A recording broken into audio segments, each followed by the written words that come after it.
good afternoon. A pleasant good afternoon on behalf of Ratnasagar. I'm Atiya Zaidi, and we are really happy and lucky to have this very, very, what should I say, informed and experienced panel. And Dr. Amita to moderate for us. I don't think she needs any introduction, so I invite her to introduce the panel and start the program. Thank you very much, Atiya. I think the stars are on our panel. They are the rock stars because they're going to be speaking on some very important issues. And I'd like to welcome all the wonderful attendees. I hope that I'm audible. Firstly, I hope that I'm audible. Is there a show of hands? Samriddhi, am I audible? Yes, ma'am. Yes, ma'am. So I could also say that the star is Ratnasagar, because what a fantastic opportunity they are giving to principals across the country who are doing some remarkable work in the area of education, and especially today. So I would really like to... Can we have the audios off? I'd really like to thank Sugat, Atiya, and the entire team for bringing everyone together on this one common platform. So actually the truth is that the current education system was not designed to fulfill the needs of our children. And the COVID has shone a spotlight on that issue. In fact, we have a great opportunity right now to understand a new kind of leadership. And I think we need that kind of leadership because it is a courageous leadership, and we will have to develop the mindsets in which we will have to reimagine what can be done and what should be done. You know, firstly, if we are leaders in the classroom or in the community or in the school, we'll have to look at various issues. We'll have to look at issues that are connected with pedagogy, with technology, with sanitization, with accreditation of pedagogy. We'll have to look at how do we look at social distancing. We'll have to look at finances. So it's a tall order for principals. So when we walk back, if and when, because today I was just in a webinar with the chairman CBSE. He just met a couple of us, and there was this conversation just 15 minutes ago where somebody was mentioning, one of the panelists was mentioning that the Minister of MHRD has announced that children will come in August. So I believe that's, I mean, I didn't have the time this morning to hear that, and some of you may have heard that, which sort of makes a little bit of sense because ultimately the board examination are starting from 1st of July going on till the end. So perhaps that may happen. But what I do want to know is that when we finally walk into these schools of brick and mortar, we will have to transform the way that we think completely. And we will have to basically look at leveraging optimism. We will have to look at leveraging hope. And we'll have to strike a balance through engagement with our colleagues and through engagement with children. The point is we cannot walk into school and immediately start school as though it's business as usual. We will have to really look at so many aspects of emotional and social development. Because at the end of the day, a school is diametrically opposite to social distancing. So how are we going to look at that? So the learning that we currently look at today is not going to be the learning that we have. So the accelerating force of digitalization and the fact that the future will be even more disruptive, we will need to look at technology, socially, emotionally, and even the parent will have to look at it along with us. So by the time children come back, more than half a year of schooling would have gone. We are all concerned that, you know, is there going to be a divide? Is the child not going to know so much of learning? But I think we should not be worried about that because technically, most of all in March, after March, children have a gap. It's just about 1.5 months that we've had. So the only thing is that our success story has been marred by issues of equity and fairness because a lot of our kids have not got, access to this learning. So today, there are so many challenges that we will explore, especially in the importance of technology. And how do we look at the infrastructure of technology in our schools? And how do we open it out? Because earlier on, we looked at technology as a luxury. But today, it's like electricity, it's like highways and roads. It is public property. Are our schools equipped to look at blended learning, at flipped learning, at hybrid learning, which is all interwoven with technology?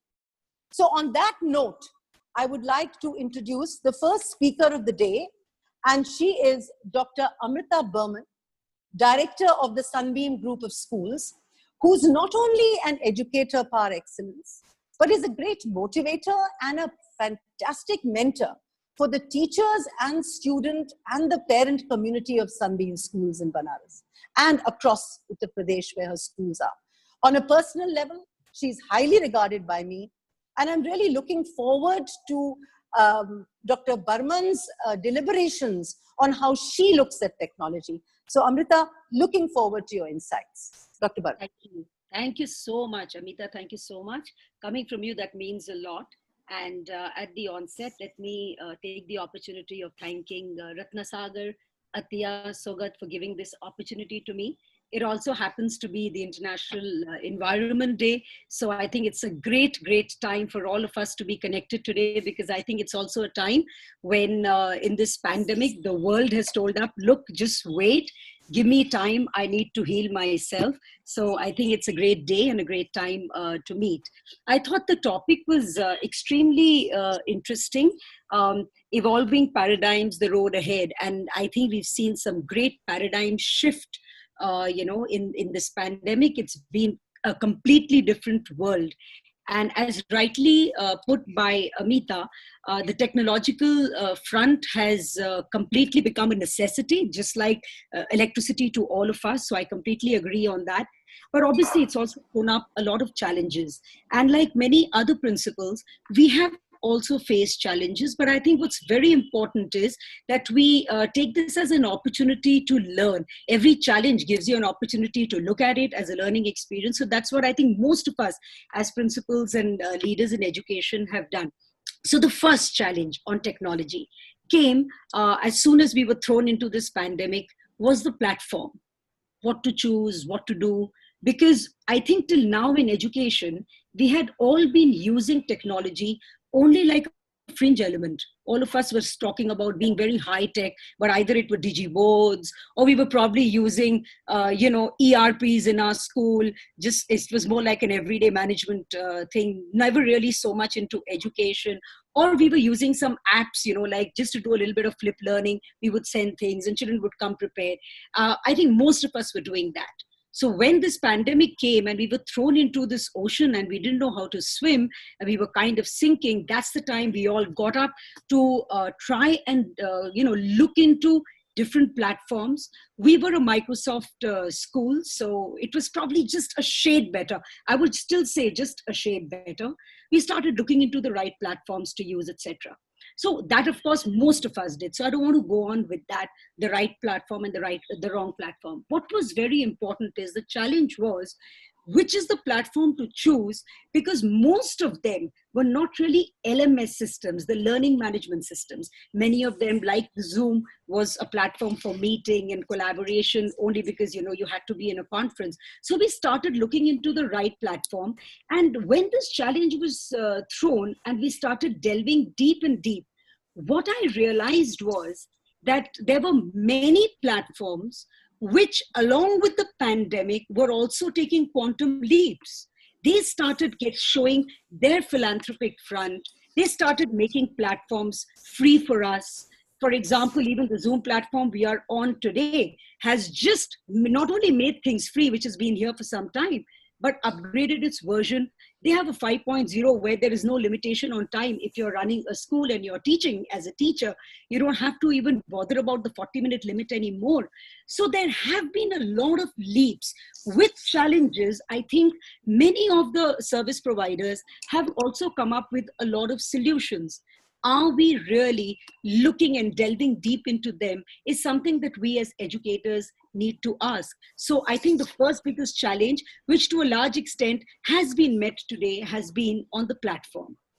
Then we realized, okay, the platform is there, but you come on to start to teach, and do you really start teaching just the way you taught in an offline model or the traditional classroom? So you started realizing that you need to know the use of a lot of apps because you need to make your learning interesting. You need to reach out to children with more creativity. So we started looking into the different apps that are there and we realized, oh God, We didn't even realize there are so many great free apps that are available. So especially the young teachers, they were absolutely like married to technology. So the moment we said, start looking for apps and let's start learning how to do collaborative learning better, how to go in for interactions better, how to do map work better, how to do maths much easier and getting across to children. There were so many online apps that we realized free, excellent. So just to let you know how we went deep into that, I started having something called a challenge.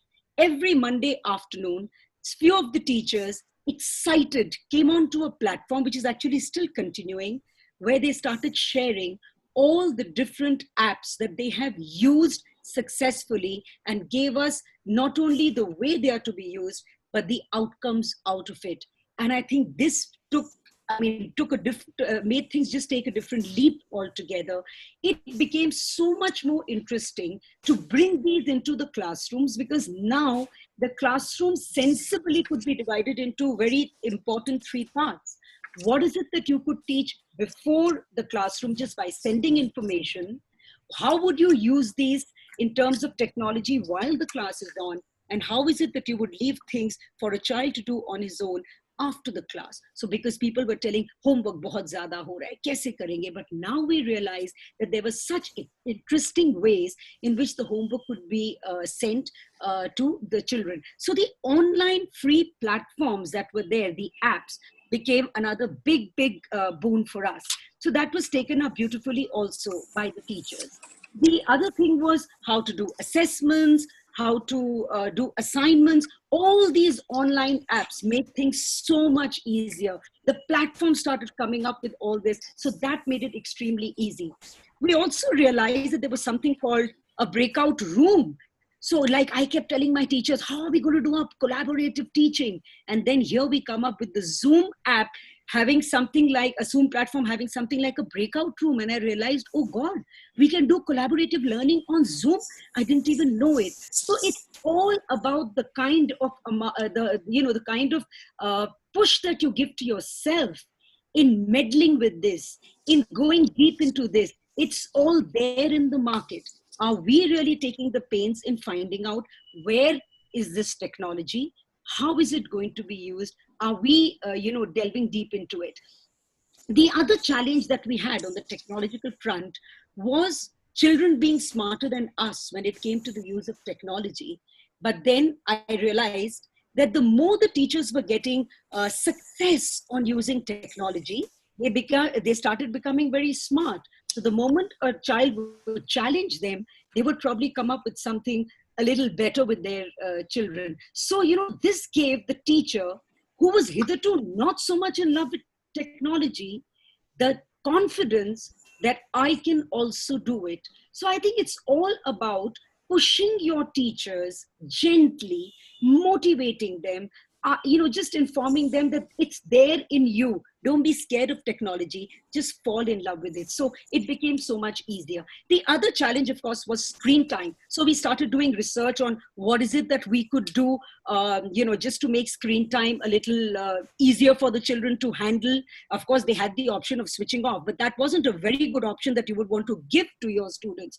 So we started talking about the blue filters, or about the background being made dark, or of rubbing your hands and putting them in your eyes, on your eyes, when it came to, certain gharelu ilaj, which is time and tested and could be taken up well. So screen time also became... I think, Amrita, yeah.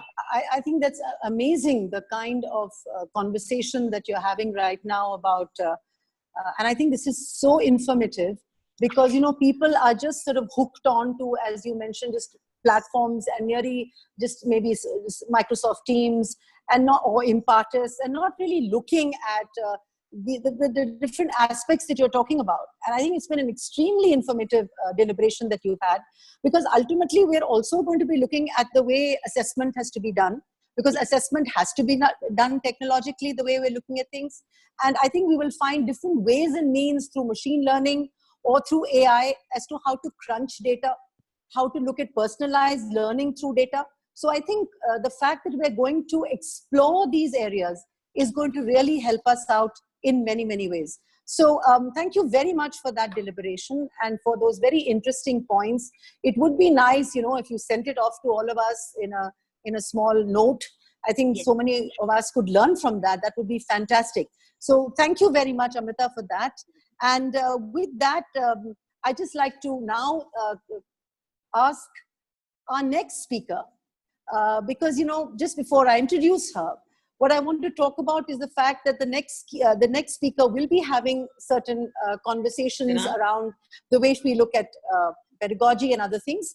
But you see, the landscape has shifted so much from being linear to being elastic. And, we have become so much closer to the way learning has to be. And classroom time, very frankly, will be reduced, but not removed. So how are we going to work in this classroom times? What are the collaborative ventures that we need to have for the construction of knowledge and building communities of practice? Because there has to be an emphasis on enabling students to construct knowledge.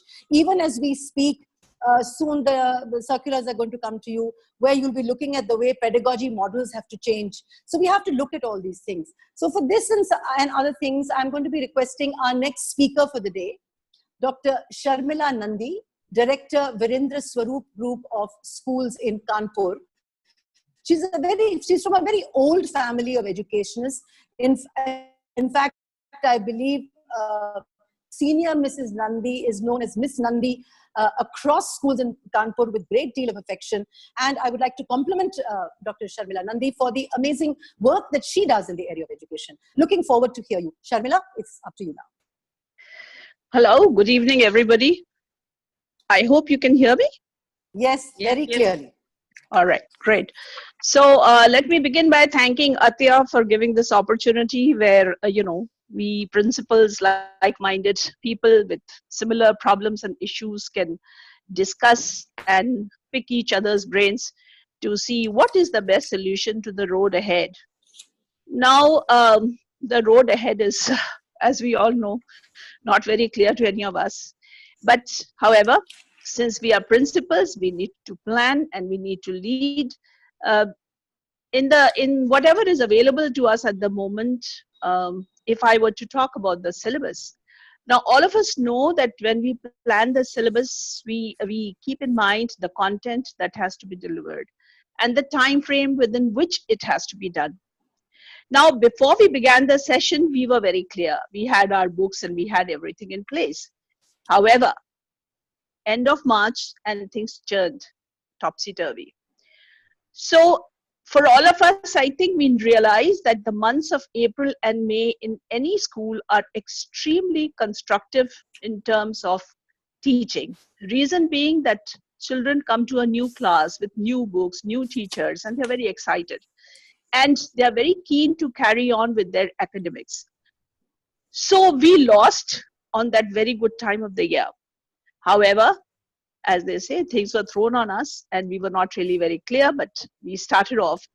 So if I were to take my school as an example, in terms of the syllabus, I cannot really say that we lost out much for the months of April and May, because we began the session the way we were supposed to on the 3rd of April and we continued from there on.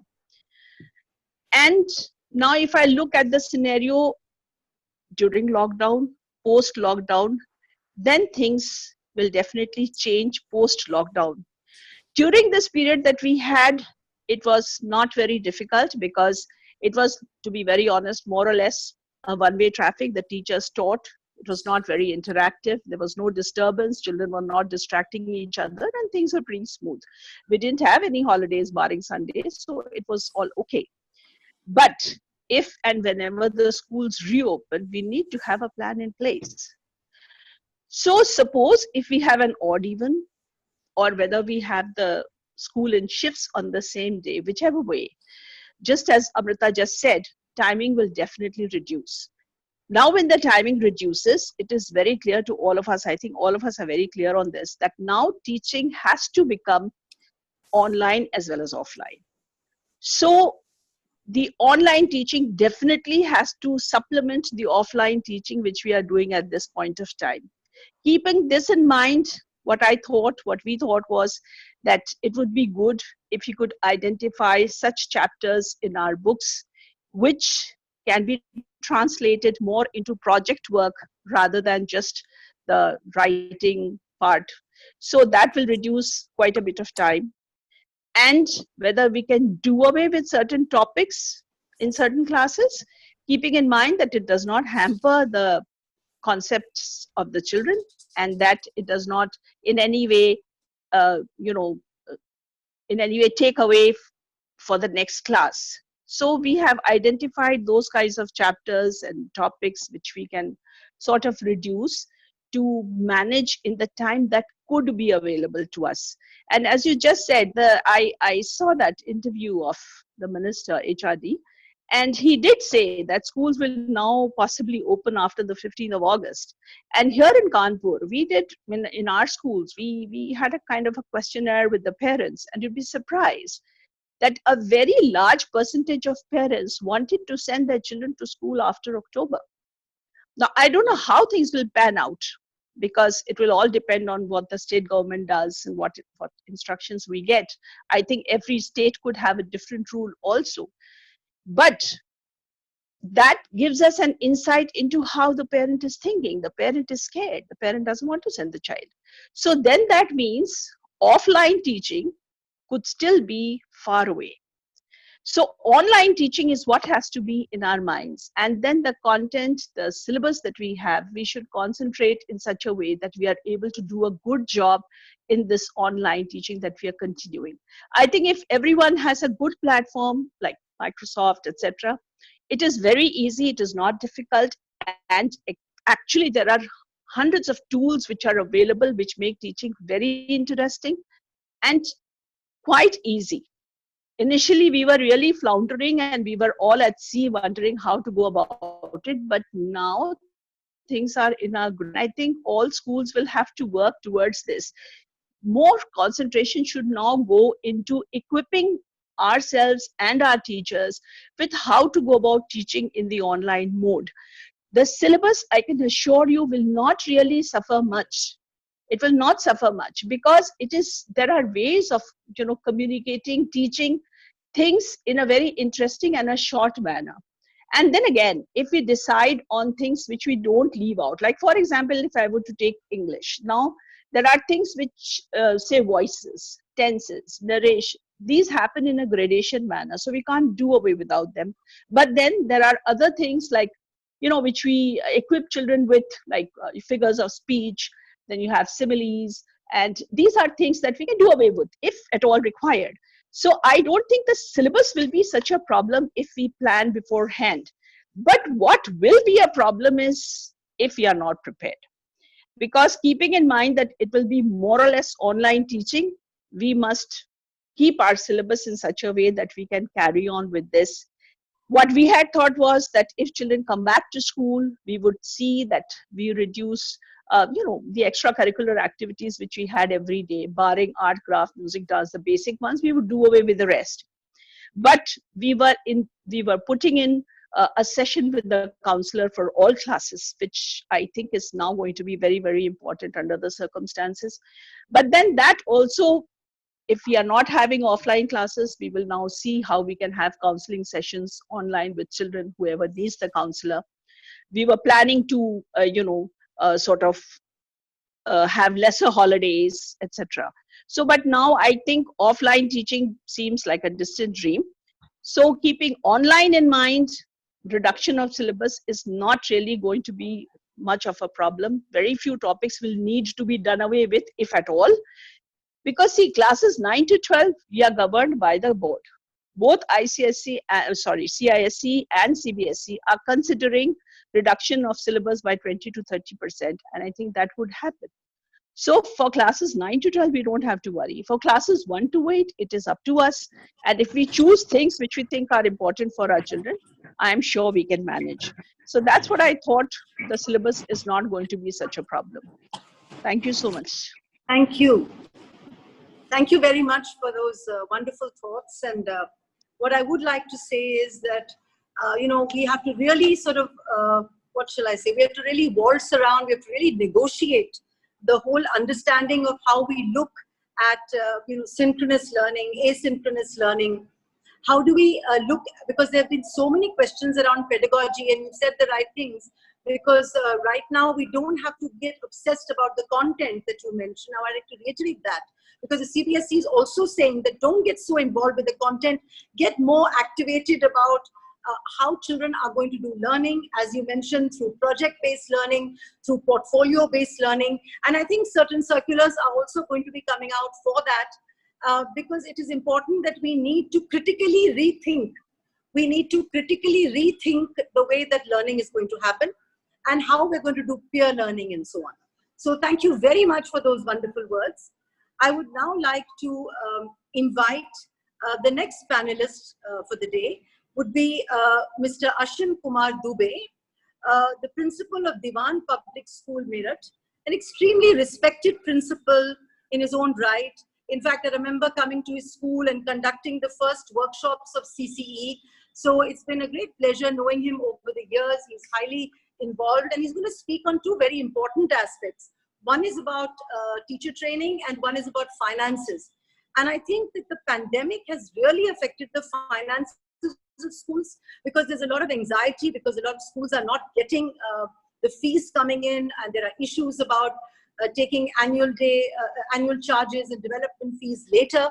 And there is going to be a lot of expenditure, because till now, as I said, schools were not really so involved with really revamping their technology. And so now they'll have to come back and see how is technology going to be revamped. Do they have the correct gadgets in place? Are they going to help out to give those kind of gadgets to their children? Because schools also have economically weaker sections. There's a lot of money which is going to go into conservancy materials. So how are we going to look at all this? So with that, I now ask Mr. Dubey to help us and tell us how do we keep our head above water, and how do we look at teacher training, because teacher training is also something which is expensive. So how do we look at that? Mr. Dubey, the floor is yours now. Thank you. Sir, I would request you to unmute yourself. I'm trying. Mr. Dubey, please unmute Mr. yourself. Dubey, could you unmute? Could you unmute yourself, Mr. Dubey? Could you Yeah. Yes, Yes. I'm unmuted. Yes. Good evening, the galaxy of friend principals, fellow principals, Madam Vattal, my dear fellow panelists, and Ratna Sagar. It's really a wonderful opportunity to interact with each other, and that too at this hour when the entire world is into total of uncertainty. And the topics on which we'll be talking, that is, one is finance and another is training. Certainly, the principals, they're the best managers in the world, undoubtedly. The way they run, the way they manage things. I don't know why Government of India, they don't consider them while they prepare budget into their team, so that they may give the best of inputs to the government. Dear friends, what we noticed that over the past few weeks, school that is unexpectedly and dramatically changed because of this COVID-19 crisis. Now our role is entirely different since last 3 months. The unprecedented nature of the situation means there is no set direction to us. We do not know what to do, how to do, when to go, where to start. It's very, very difficult for us. We do not know what do we need to do. And that too, in the field of finance, because we are not expert in finance. We are basically all educators, we are educationists, and we started our careers as a teacher, basically into subjects. Nowadays, the school leader appears to be that we are actors in the play. The stage, the script, the costumes have all changed mid-performance, all of a sudden, in between. And we are all on stage to adjust ourselves. Really, very few schools have thorough training and support for their role. It's really very, very difficult. Basically, globally, the school leaders are most concerned with online teaching and finance at this moment. In no country, schools are designed to social distancing. It is a totally new concept to us, all of a sudden, since March mid. So we are no way knowing how to adjust ourselves, how to do things, how to prepare, what to do. Fine. Dear principals, do you remember that in mind what is right for me, that may not be right for you. What may be right for us, that may not be right for you. What is right for you may not be right for me. So these are basic things we'll discuss. I will let you know. Basically, the economic situation or the budget of the school needs to be reanalyzed once again, which basically you prepare prior to our reopening of the session in January, February, then we forward it to our seniors, then it is approved, then it is done. My sincere request, please redo your budget once again. Take care of the things. Fine. The principals need to understand the ability to spend the various funds of schools. We have different funds earlier, but nowadays, in addition to that, one heading we must consider, that is sanitization of the school, on which we need to spend a lot. The school closes, the schools are closed, yet to open, we do not know when it will be opened.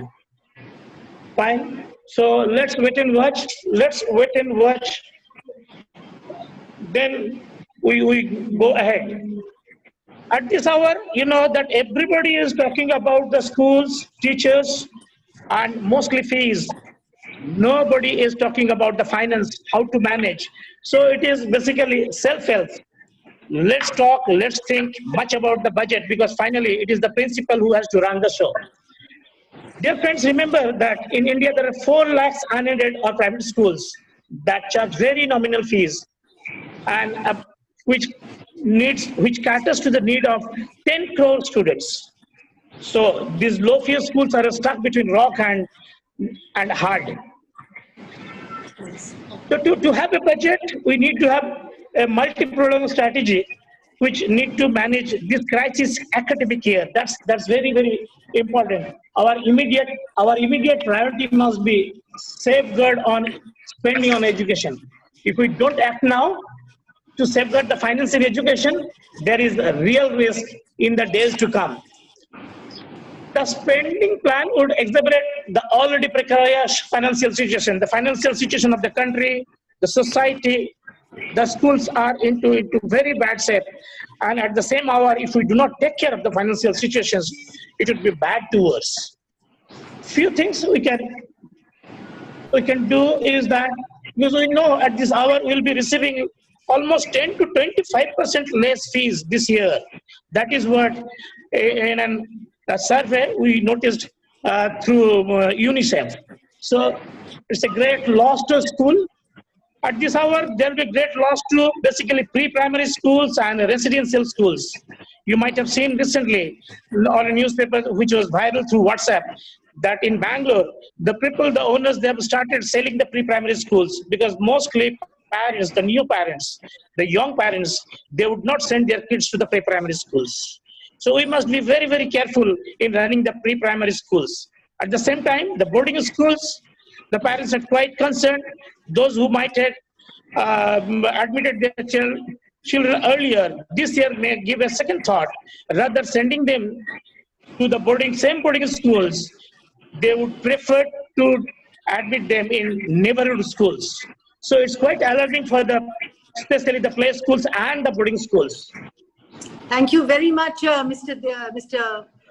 Dubey, for some very important points that you've made right now. And I think that it is, what you've said is absolutely appropriate, because there are so many issues that are coming up that a parent, even for example, take transportation, the school buses will really stop running. I think that is another issue, and parents are not going to pay transport fee, because the guidelines that are going to come out, and I have been involved with helping out to make these guidelines with the MHRD and the NCRT, and in those guidelines they have clearly said that if better to have personal transport rather than to come, because we really don't know. And in a bus, even if you bring children in a bus, there'll hardly be about 10 children, and they may be just twice in a week. So you may have class 10 coming twice in a week, class 11 coming once in a week, because the junior school children are not coming at all. And that was a very correct insight about the primaries.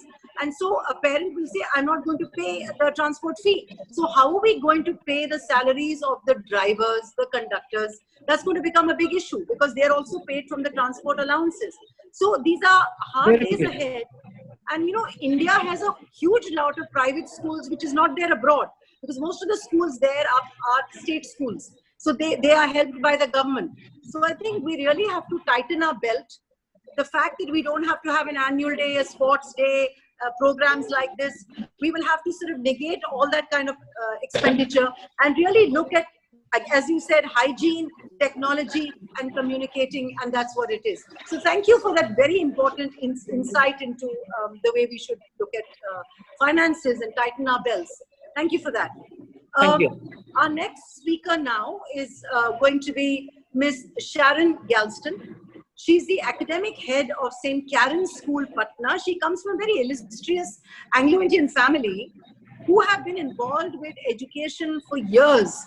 And including her own family members have been extremely involved with the way that education is looked at. And I think her mom or her mother-in-law is called Big Missy across schools in Patna, which is fantastic. And Sharon herself is involved very deeply in academics. And there are just these three, and she's going to tell us about, because she's handling a lot of schools, so she's going to tell us about how is she looking at running groups of schools. They're just three prompts, and I think it is important. Sharon, while you're speaking about this, it would be interesting, what is it, because you're going to be heading these kind of areas, so what in your mind is what might not return to schools in the new normal? What will schools do now that they did not do before? And what does this mean for the managements and what change do they see? So I think, how do we look at aspects of mobilizing, stabilizing, and standardizing that you think we should bring into schooling? Ms. Sharon Galston. Okay, so thank you very much, ma'am. It's really wonderful to be here with all of you. And first of all, of course, I'd like to thank Athiya for including me in this panel discussion, and Ratna Sagar, because they've been at the forefront of providing us with all the e-support. So actually just, I'm here today to share what we went through in our schools. And as a result of that, I just want to reaffirm what this calling of ours to be educationists is truly the greatest on earth. So I'm just going to start and just share our experiences right from the pre-primary right up to the senior classes.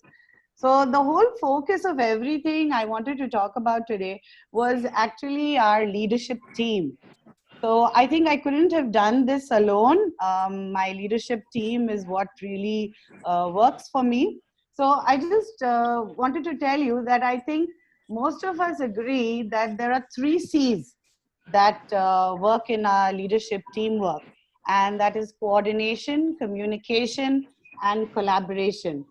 So this was the first time we realized more than ever that we needed our teamwork to get us through the challenge of this uncharted territory we faced. For a while, I think everyone was in a daze, till one day we decided that we just couldn't let this defeat us. So that's when we decided that we had to start working from home. What an alien idea for us teachers. We only taught in our classrooms where we were the ones in charge. So in schools like ours, coordination is a big challenge, where masterminding, engineering of the workable strategies is what we are constantly reinventing. And now more than ever, the harmonious combination of these efforts, the planning, organization, the sometimes reorganization of our game plan, is an everyday responsibility. So during this lockdown, we had to up our first C, that was coordination, to frenetic levels. The curriculum breakup, every teaching plan, the scheme of work, every strategy we had planned had to be reworked. And within a matter of days, teachers had to produce and provide online content, schedules and timings, remaking timetables for online classes. It took us a lot of effort.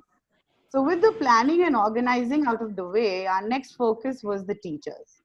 Hurried training was imparted, but since no one was prepared for this online communication, we realized our teachers were just not equipped. However much we could train them, we had not trained them for this. So most of the teachers were caught off guard because they were not tech savvy. Nobody was prepared to teach from home. They never brought back work home. They never had to manage their time effectively from working at home.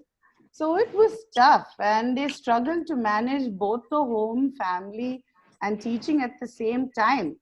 So very soon, whatever were the expectations that we had set up were not met. And then we realized that our teachers were struggling and stressing.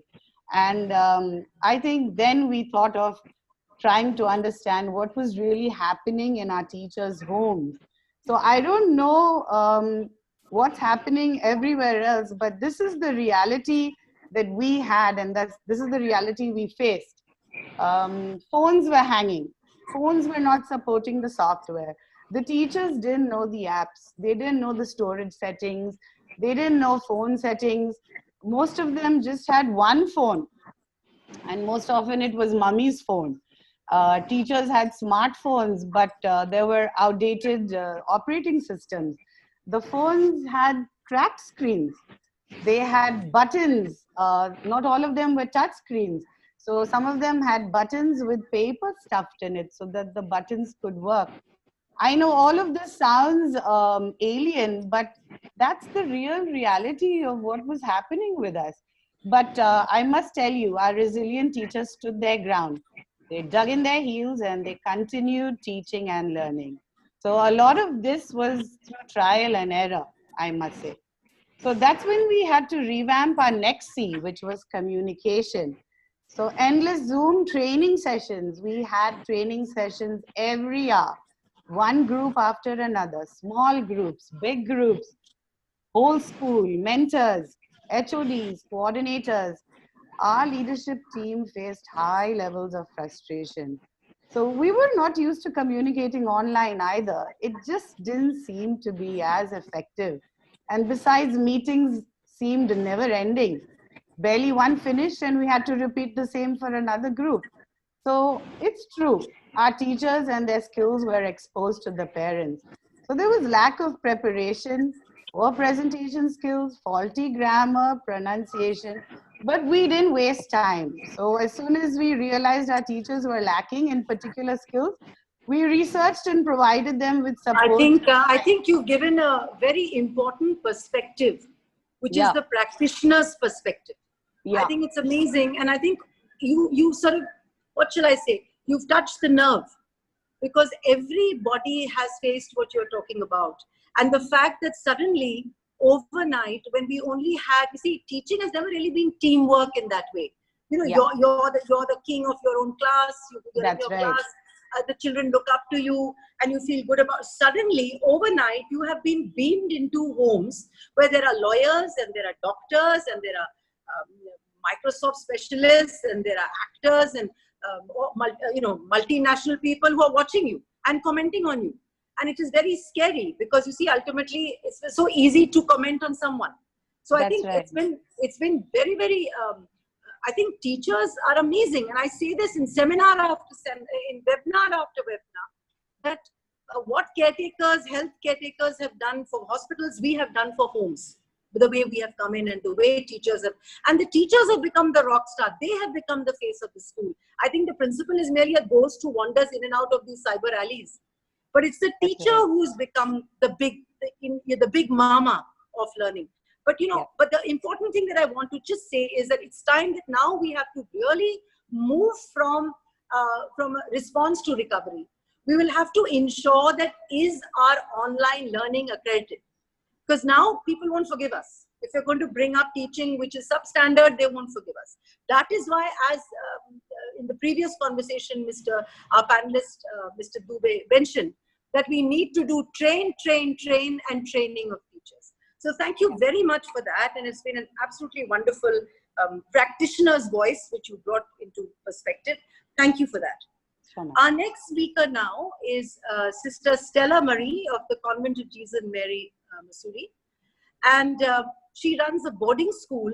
And I think that's extremely important because she's going to give us a perspective of, and as Mr.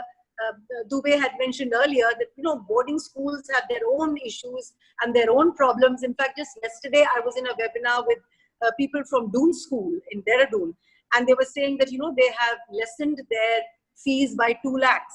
Boarding schools are very huge fees, so they brought down their fee by 2 lakhs. So are we going to do that? How are we going to go forward? Because our expenditures are not going to less; they will become even more, and it'll even to get teachers in.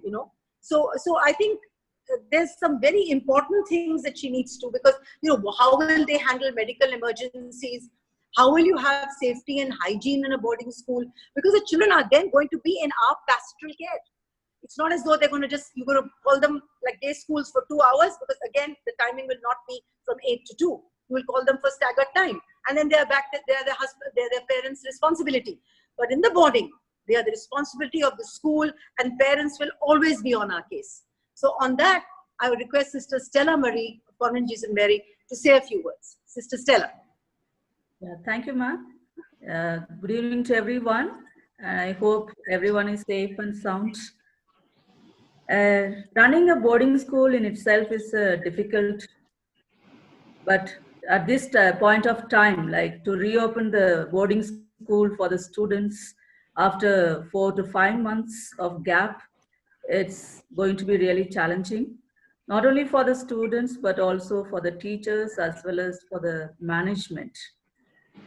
First and foremost, I feel that when we reopen the school, students are almost from northern part of India. So when they come with their guardians or their parents, it is going to be very tough for us to check each of them and to send them in. And even the children, we don't know with what problems they are going to come in. So it's going to take a tough time for us. Even when we ask for health certificate, sometimes the children can bring fake certificates. So it's going to be a huge problem for us. And we have about 350 boarders, all from Punjab, Delhi, and also some from Nepal. And the other point that I would like to stress is that the government says about the concept of odd and even roll numbers as proposed by the NCRT, which is going to be again big problem because we have both boarding and day scholar students as well. And the other point which I would like to stress is about the dining area, bathing cells, and recreation areas like the hall and the sheds which they'll be using for watching TV and playing games, which are very limited in space, and the number of students are more.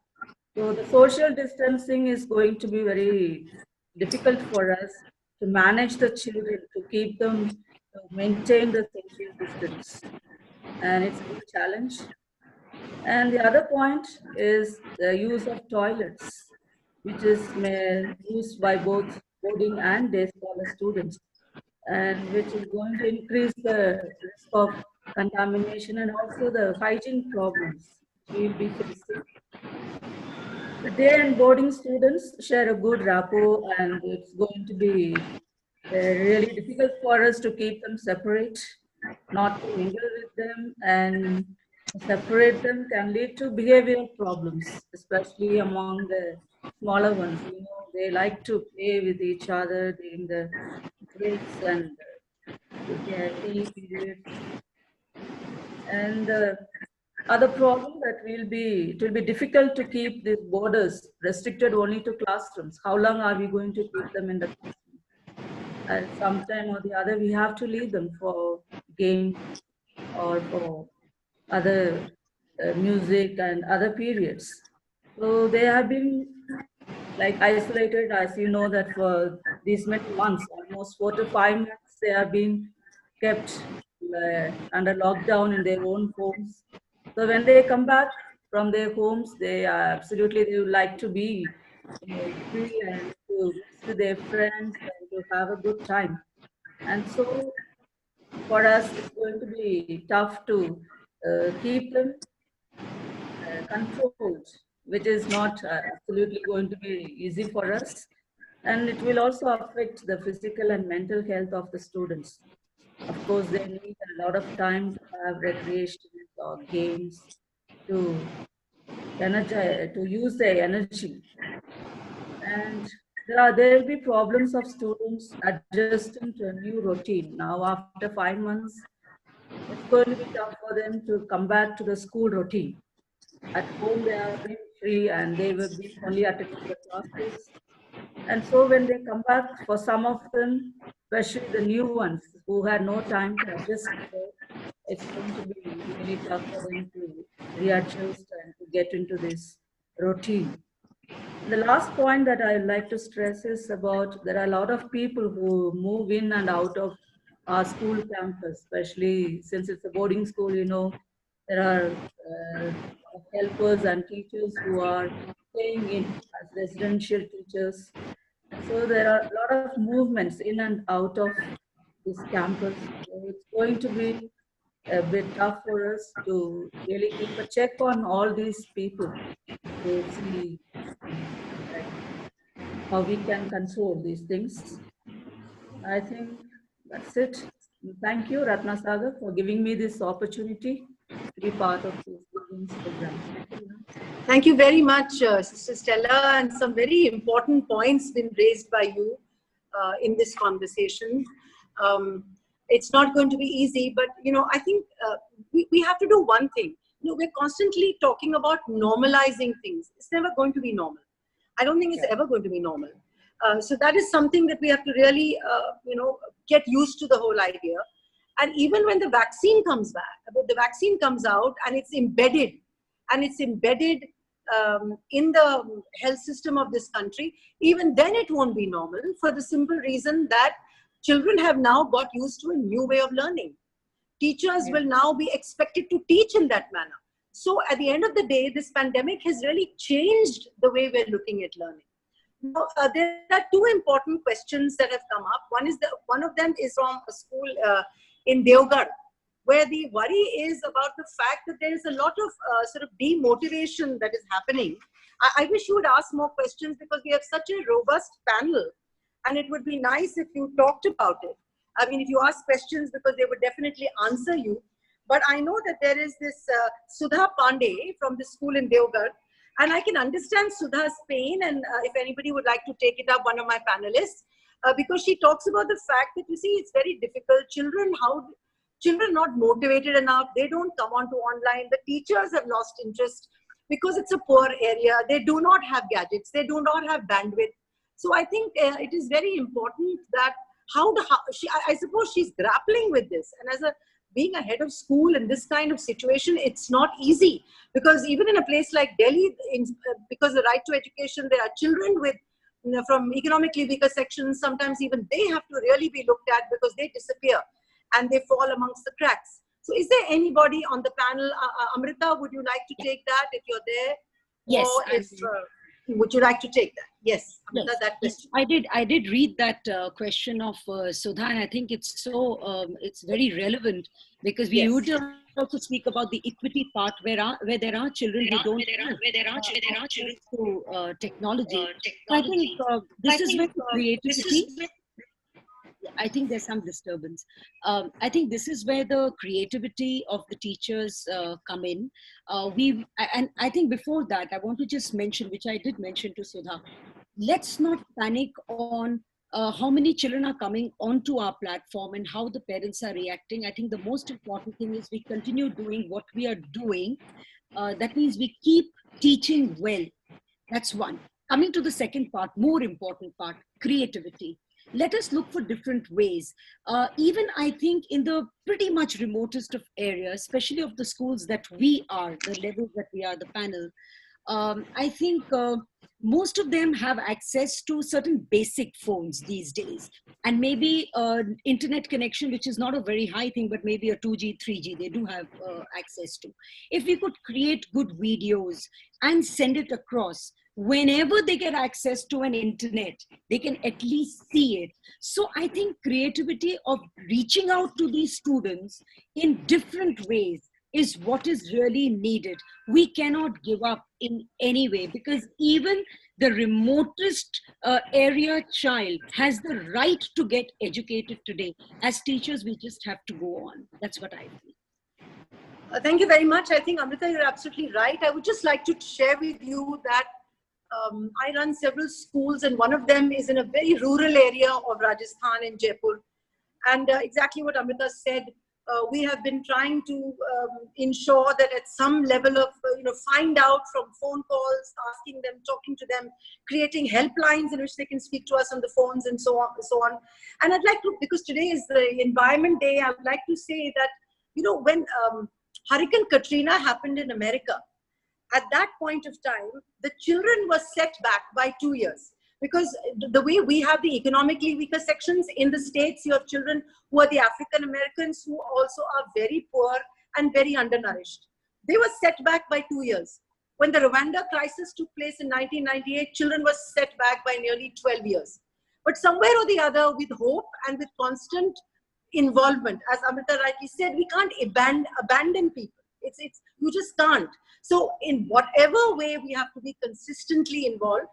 So I know it's not easy, it's a labor of love, but we have to take it from there. Thank you for that, Amrita. And we have a question from Shabana, and she talks about social emotional intelligence and how important it is that social emotional intelligence is looked at. Would somebody like to take that? Sharon, would you like to take social emotional intelligence involvement in children in the pandemic? Or sister or anybody else would like to take that question? Anybody who's here would like, yes, please. Yes. Yeah. So really the fact is definitely understanding the students was a big challenge. I think all of us, right from the teachers who are teaching the kindergarten, right up to the teachers who are teaching the senior level, had to understand all the different levels. And, in the beginning, when we started taking classes for the kindergarten children, it was very tough for the teachers to get their attention, because however much they could dance and sing and whatever they were doing, the children were just monkeying around on the other side. So there was nothing we could do to sort of reach out to them, however much we tried. So trying online to do so many things didn't happen. That's when we decided to do a kind of a home timetable, where we involved the parents. And that was a kind of, interaction. We sort of set out homework for the parents. We sort of send them videos, do this kind of physical motor skill development with the kids. So that kind of interaction really helped. And then when we were looking at the other bigger kids, I think parents were involved all the time. That's something we saw. So looking at our teenagers, that was a big challenge, because most of them didn't even want to put the video on. So whatever we were trying to get across, we didn't know what was happening on the other side. So I think it was just the challenge of everybody trying to get across to them. And it's just not possible. It's really not possible to get to their emotions, talk to them. How much do you do online? Barely teachers are wanting to teach 30 minutes. They've got their content, everything's ready. So it was tough, I think. Many teachers did have a little bit of counseling sessions with the children. Our principals had a lot of talks with the children. We had a lot of talks with the parents. We had our successful PTM. We had our first online PTM. I think that was a big success.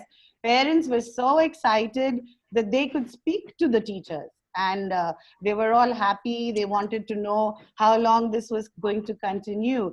And, I just want to tell you, I don't know who's talking about school reopening, but most of our parents said, I'm very happy that this is going on, and we like this online teaching to continue, so we don't have to worry. So I think, Sharon, you're absolutely right in that, but I would like to tell you that we have to go beyond just teaching the content, because that's exactly what we're going to get. Because at the end of the day, the principal themselves has to have an emotional compass. I mean, we have to, when we get onto a class, at least that's what I ensure that teachers do, that when you get onto the class, you put the videos on, you ensure they're listening, you celebrate their birthdays online. You say, today I'm not going to teach, I'm just going to have a mindful Monday or a wellness Wednesday. you know, and so you have these conversation, you have these virtual high fives, because at the end of the day, when there is uncertainty, you have to have a lot of communication. And I think unless you bring the parent into the loop, and unless you are, because you see, ultimately any learning happens around an emotional experience. So unless you are involving students emotionally, they're not going to bother about listening to your content. Otherwise, you may as well just be the tutorial. Tutorials do that. They have 200 people sitting online, and then they've been paid and they go on.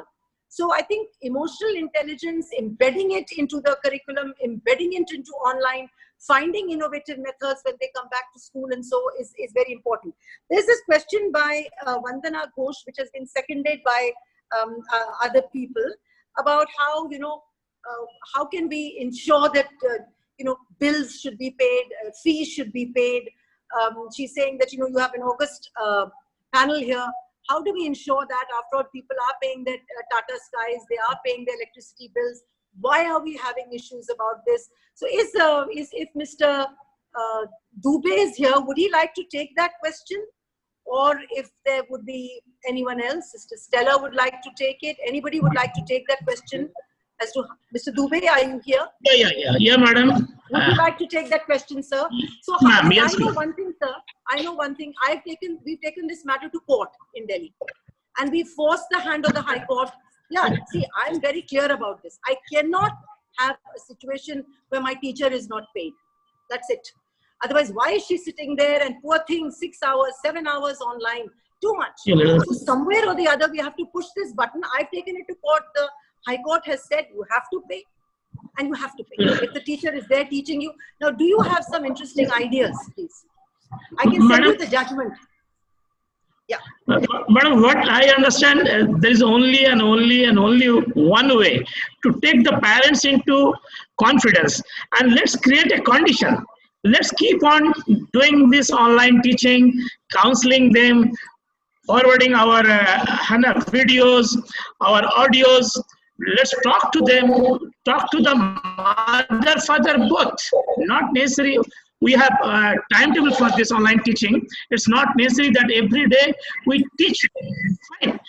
We can talk to them, we can do the counseling, and we try to make them understand importance of school fee. Why school fee? That is very, very important. If we do that, I hope fees won't be that problem as we are thinking. As already I have said, you try to understand that we will not be receiving almost 20 to 25% fees this year. But rest 75, if we can continue doing this, they'll generate that revenue. Thank you, ma'am. Amita, can I just add to that? Amita? Yes, please do. Please do.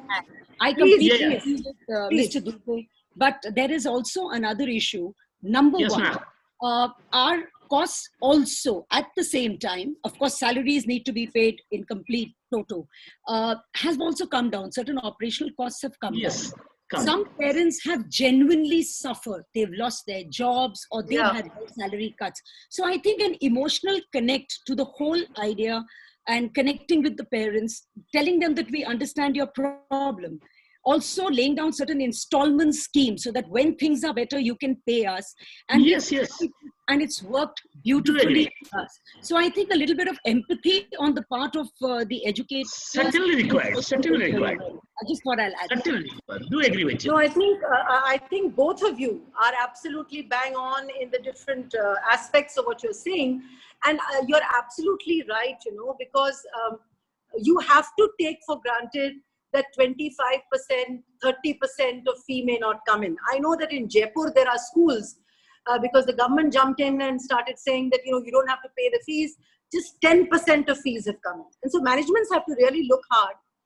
But then at the same time, the government is also sort of coming in and saying, don't pay the transport fee for the time being. You know, because transport allowance, don't pay the transport allowance to people for the time being. The Provident Fund has come down from 12% to 10%. Then the issue of DAs. I don't know how schools are going to look at increments, because there are increments that come up in the month of January and July. And there are, I mean, I know that there are a lot of school teachers who've accepted and said, okay, we're ready with 50% fee or 70, not fee, I mean salary and so on. So it's a global issue. and the economic crisis has become huge today. So we really have to look at this. There's another question. I mean, Melroy McDonald has mentioned how there are two beautifully. questions by Pragya Narayan ma'am and Sudha Shubhra ma'am. Yes. They're asking about how to deal with parents' misbehavior, and then they're discussing, Yes. yeah, the privacy of teachers. Would somebody like to take that? Any on the panel would like to take parent misbehavior and teacher privacy? They're saying children call day and night, their mental peace and privacy is getting disturbed, and online teaching sometimes is demotivating because you parents see, what has are happened judging is them. 24/7 children are online and teachers have become online. Would somebody like to take the issue about indiscipline and parent misbehavior? Any of the friends over here on the panel, would you like to take that? Yeah, I just wanted to mention something is that actually we've taken a policy decision in our school. We don't share the personal numbers of our teachers. So a lot of schools were using WhatsApp to send videos and other things, but we didn't share personal numbers of the teachers because that's when, I mean, we know that our parents can't handle that kind of, a gift that's dropped into their lap. They think that they could talk to the teacher at any time of the day. So we relied a lot on Google Hangouts. I mean, I'm just sharing this because our teachers really found it very, very useful because everything was done online. Parents were getting the chance to video chat with the students, with the parents, and it was like real time. They were answering. So there was a little bit of misbehavior, I must say. You can't control anything that's online. Lots of students under the guise of, it wasn't really students, but I think it was other people, they were posting objectionable pictures. And it became really very difficult to control these things. Of course, like with everything, you've got to block them, remove them. And as soon as we did that, parents started realizing that they had to apologize. They gave long letters of apology. And they immediately realized that what the teachers were giving them, they couldn't do without.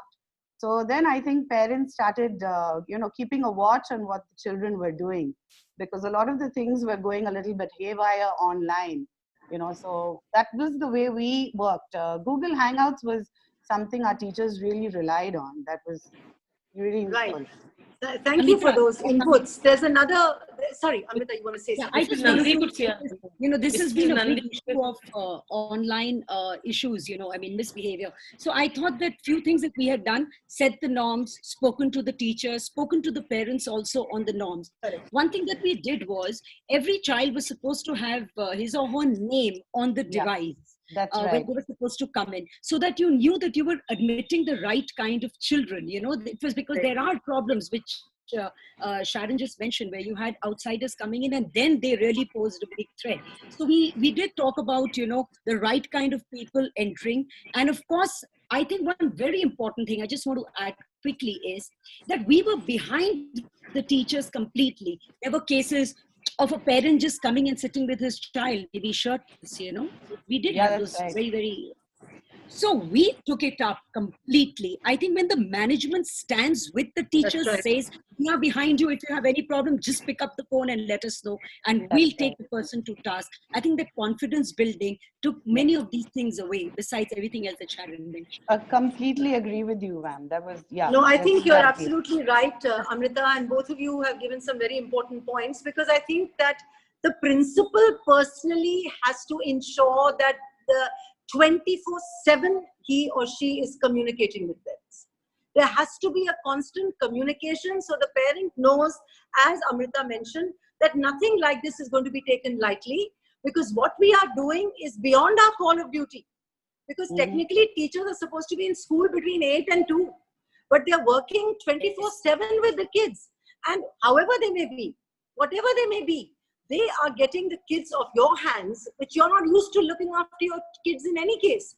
Because for years now, it's been the responsibility of the school. Because the parents in many ways has abdicated their roles as far as their children are concerned.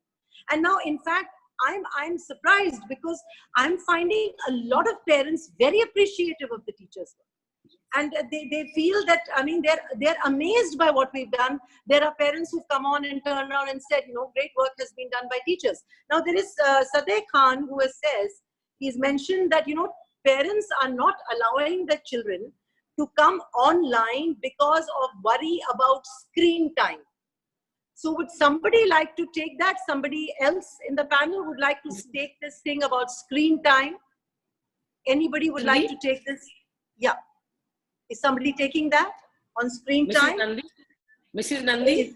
Is Miss Nandi there? I don't Yes, think ma'am. she's there. Yeah. She's there. She's Oh, ma'am. she I'm is? there. I'm there. Okay, please. Why don't you speak about this? Why don't you speak about Yeah, I think for Amita, this, could you turn your we video could- off for a minute so she can come in? Thank you. I Yes. think for this, what we could do is we could have a staggered kind of a class. Like for holidays also, June, we haven't given one complete month. What we have done is 1 week on, 1 week off. So this way, what happens is that the exposure to screen time gets reduced. Children get some respite. So instead of, you know, us making timetables, online timetables, we make back-to-back classes. Let's not do it like that. Let's give them breaks in between. And, you know, if we do that, and at times we move from morning to afternoon, then that works. Because see, end of the day, you have to have online classes. You have to look at the screen. There's no getting away. The only thing that you can do is you can increase the gap and reduce the continuity of the class. I think that would be of use. Right, right. So Amita, thank you for that. Thank you for that. Amita, Would I'm somebody sorry. else like to come in? Yeah, I would like to come into this. Yeah. On our devices, we've got something called blue filters.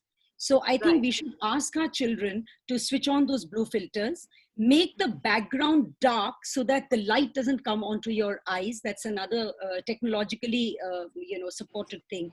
And Right. I think another very interesting thing we did was, again, we wrote to the parents, spoke to them, that since it is important and imperative for your child to be on the online classes, which is helping the child, can you have those 4 days or 5 days when the child is on the online classes, not having any extra screen time, Netflix, etc., binging on all this should be kept for the weekends so that the screen time there is reduced and it doesn't affect the eyes. Right. Thank you for that. You know, there have been these questions which are coming up from Champaran and other areas which are extremely far and rural. And the whole worry is, how are we going to look at children who are, economically weaker and underprivileged? Now, this is something which is actually a huge governmental issue. In fact, in this particular conversation that I mentioned to you, that when we were having this interaction with the new chairman, I suggested, why doesn't the CBSE create a CBSE-centric platform? And every state should have their own platform which can reach children, which can have accessibility, so that, we don't have to get caught up with a Zoom, or we have to get caught up with an Impartus. And let me tell you, everybody is today saying, oh, take this free and take that free. It's just a carrot. The moment school starts, they will say 5 lakh rupees is this license, 10 lakh rupees is another license. That is why everybody's training you, because they're trying to tell you that now you taste this and see what's going to happen. So this whole rural issue is a very, very exhausting and a very, very painful issue, because we have to really look at those kids, because even as we speak, there are 9.6 million children have access to online in India. 250 million children do not have access. Can you imagine what's happened to those kids? So on that, would anybody else like to make any comment about this? Because again and again, the pain of the principals from the rural areas is coming across. Would somebody like to comment on that from the panelists? Anybody? Is there anybody who would like to comment? So, Mr. Dubey. Yes, Mr. Dubey, if you'd like to. Mr. Dubey would like to comment? Mr. Dubey? I'll just unmute, sir. Yeah, please unmute it.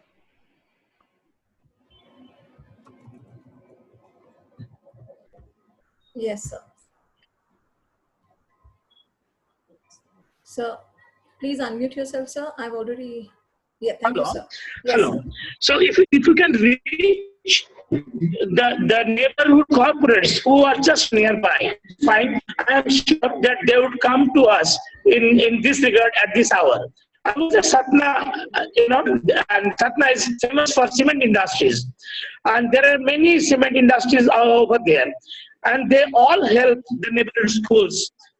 So that is one of the best ways to reach to the corporates and to have help for our economically poor sections. That is what I understand at present, if it is possible. Right. Thank you for that. That's an interesting partnership you're talking about. Somebody from Cinderella School. Somebody from Cinderella School is asking about online assessments. So, how do we look at periodic testing? In fact, let me just, before my panel, one of our panelists come in, I would just like to tell you that we have just brought this matter over up to the CBSE and said, rubrics have to look different. They have to change because the online testing modules are very few. The Kendra Vidyalayas, we had a meeting recently with the Kendra Vidyalayas. They are saying that there is IIT Bombay has created some summative assessment modules. But having said that, it's very important that the CBSE should relook at the way rubrics are going to be done for assessments, because assessments are going to be online even in the board examination of 2021. It's going to be different kind of exams. So would anybody in the panel like to mention something, new ways in which they have been doing assessments online? Anybody, whether it is Sharon or Ms. Nandi or Mrs. Burman? Yeah. I just sharing a little bit of what. Please put your video on. Please put your video. Yeah. So actually, we decided very soon or very quickly that we would have to go back to having formative assessments for the time being. So we've really worked on some things that parents could do very simply, that was helping the children to get their project work done. So it's really about portfolios, it's really about project work, using scrapbooks, getting the children to draw pictures, and their copy work, going through the stuff that we had given as assignments. So I think that was the way we decided to do formative online recitation, taking online different oral assessments. I think that's when we went back to something what we were doing in CCE. So that formative assessment is really going to take up a lot of our assessment for the next part of the month, that's in July.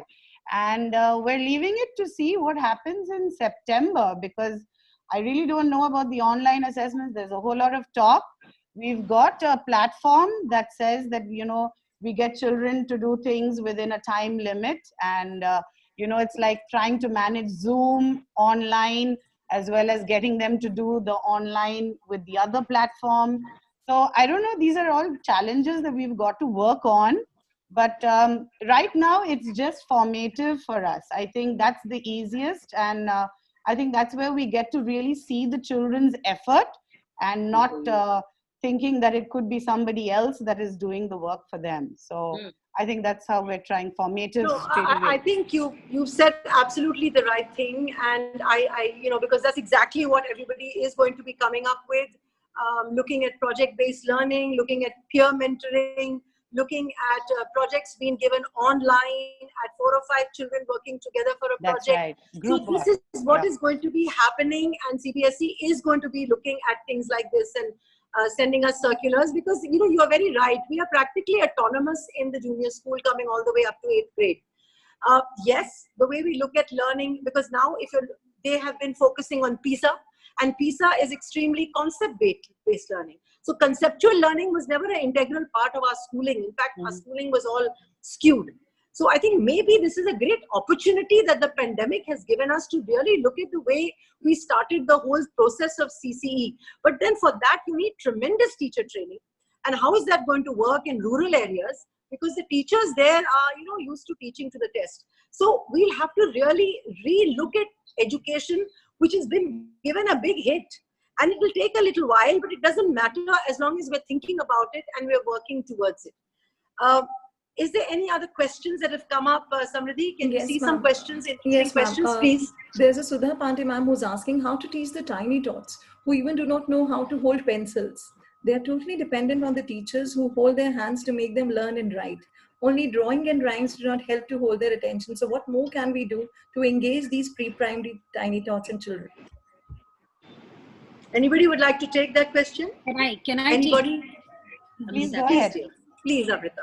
So I thought that, in fact, unfortunately, again, in our country, we've been talking so much about writing in the primary section, and which I think is probably one of the last skill that should be looked into. So in fact, we've been very successful with the junior school, with the pre-primaries.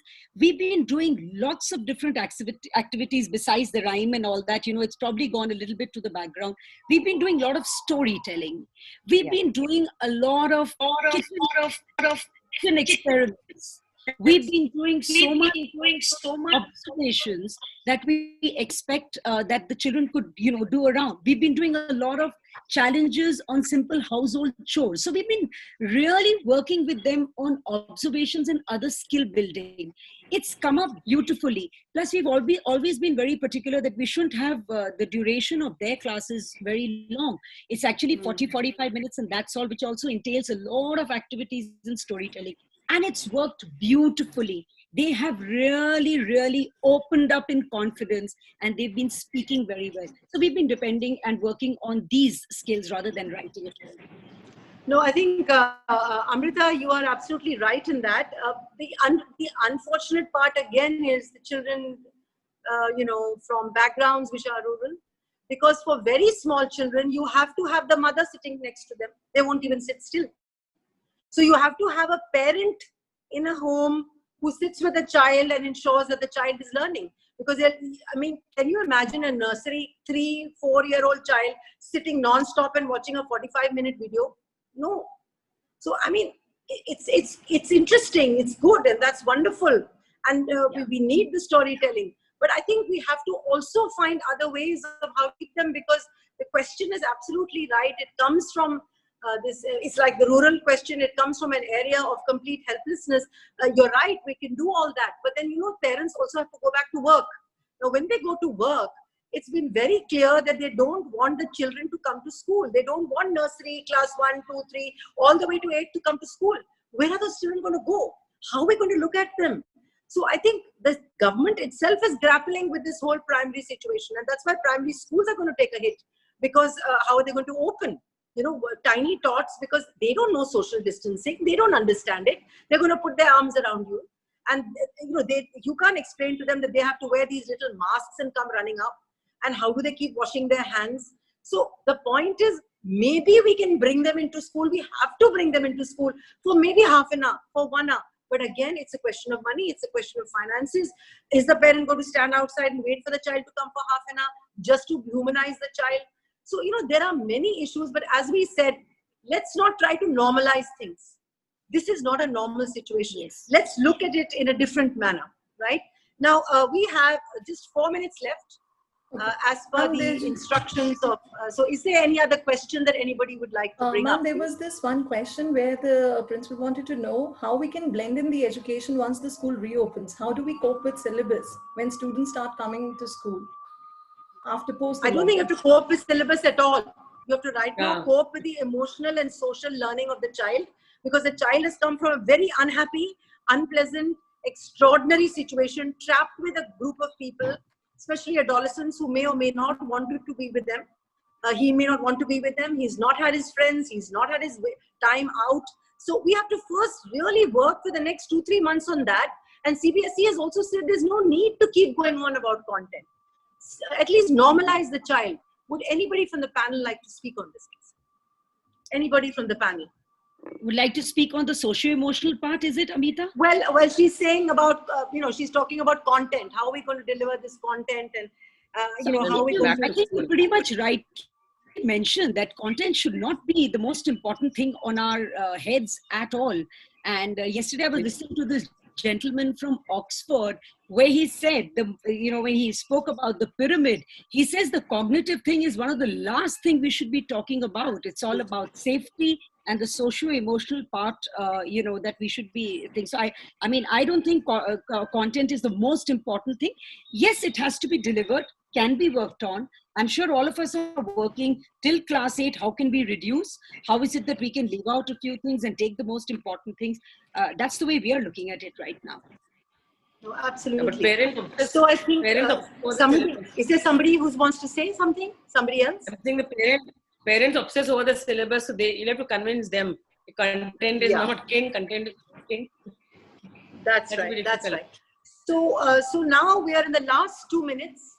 So I just wanted our panelists, if you could just give me your last thoughts in say about 1 minute each. Could we start off with Amrita, please? Your last thoughts on this panel. Yeah, my last thoughts, I'm going to go back to the technological part. That was my topic, where I think the finances and the technological challenge both are interconnected. Once we get back to school and even now have to be working a lot on devices, Wi-Fi. We have to be supporting our students who can't afford it, the right kind of finances and EMIs. So finances and financial planning to be able to provide the right technology both to the teacher and the student, I think is the biggest challenge for us right now. Thank you very much. That was absolutely bang on, and I think you're absolutely right in that. Some last thoughts coming up from Dr. Sharmila Nandi. Would she like to give some last thoughts, please? Yeah, I think what I have understood, see, I have been the principal of a school for the last 30 years. And I have realized that nothing is more important than the emotional well-being of children. So I think I would leave everything else to chance, but the emotional well-being, the connectivity which I have with my children is most important. So every week I send them one audio, and like we had the assessments and we took it on Google Form, and I sent an audio to the parents asking them to be invigilators, and you'd be surprised at the wonderful responses that I got from the parents. And everyone keeps telling me that they'll look forward to the stories that I send them. I send one story every week. I Right. send it to all my parents right. and children. So So I think thank that's you for important. that. Yeah, thank you for that. That's absolutely pertinent. Last thoughts of our principal from Diwan Public School, Mr. Dubey. Mr. Dubey, last thoughts, please. Last thoughts, if you're there. Are you there, sir? Samriddhi, is he there, Mr. Dubey? The principal. Yes, I'm there. I'm there. Hello. Yes, your last thoughts, sir. So please unmute yourself. Hello. Yes, yes. You're audible. You're audible. Yes. Understand. Principals have courage and accept and come out. Let's be very confident. Don't worry. We are the leaders. And let's reskill and upskill our teachers for this digital education. I think we can win that. Right. I think we lost him. Thank you very much, Mr. Dubey. Some last thoughts from Ms. Sharon Galston. Last thoughts? Last thoughts, are we? Yes, ma'am, just giving her the spotlight. Yeah. Yes.